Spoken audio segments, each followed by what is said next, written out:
তো hello guys, তো আমি আর দাদু রেডি হয়ে গেছি। দাদু কোথায় যাবে তো জানি না, আমি যাবো নদীর পার।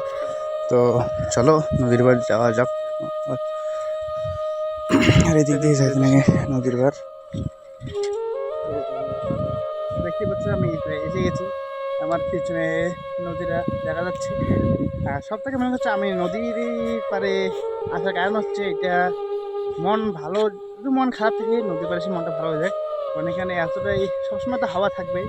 আর এখানে পিছনে যে বাগানটা আছে দেখতে যে এতটা ভালো লাগে কি বলবো, দেখলে একদম মন ভরে যায়। তো চলো, কারো মন একটু খারাপ থাকলে এখানে আসলে মনটা ভালো হয়ে যায়, তার জন্য কি এই জায়গায় আমি আসি।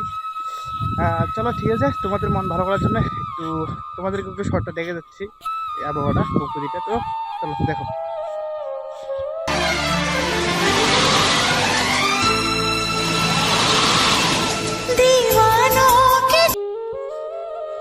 তো সামনে আরো ভালো ভালো জায়গা আছে, তো জায়গাটা ঠিক আছে।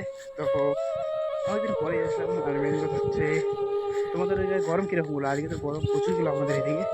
তো তোমাদের দিকে গরম কীরকম গেলো তোমরা অবশ্যই কমেন্ট করে জানাবে। আর চলো সামনে যাওয়া যাক, সামনে গিয়ে আরও দূরে একটা ইয়েটা ঠিক আছে। তো এখন মাঝে মাঝে দেখতে দেখতে রাত হয়ে গেছে। তো আজকে এই পর্যন্ত ব্লগটা শেষ করলাম।